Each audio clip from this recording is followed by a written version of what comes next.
Jesus is the only seed who can give birth to you to become a child of God. You are a woman, you have feeling for women. You are a man, you have feeling, mean you need deliverance.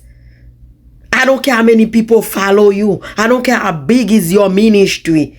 I don't care how many people think you are the one. No. You still in bondage. You still connect with the marine kingdom. You still a child of Satan. If you die having sex in the dream with masquerade spirit, let me tell you something. You're going straight to hell. You're going straight to hell because you still having feeling for men. You still having feeling for women. You are not a Christian. Don't let the enemy deceive you.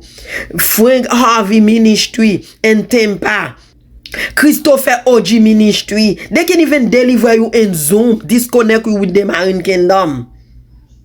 Some of you, God have a calling on you, but you still connect. You have to understand, after you having sex and relationship with a man, a woman, even if you even having sex with a man without God permission, you already possessed. All this soul tight in you, you need deliverance. Today is not about talking about Didi. So many of you talking about Didi, you doing the same thing Didi is doing in the dark. You having freako, they say party where several men, several women having sex together. This is the same thing. You doing it instead for you to learn. This strong desire can put you in trouble. But you remove the pictures, use your channel to talk about people. So and so wasn't this. Biddy was a big name. Who doesn't want to be a part of his company? Only God people.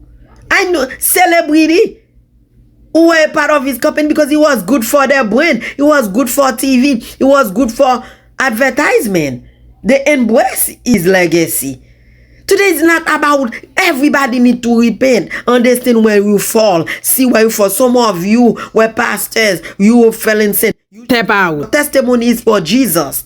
When you give your testimony can save other souls. If you cannot testify for Jesus cannot testify for you. Some of you gonna lose your potential, your earning, your ministry. It's not because your sin, because for you not choosing to work for God.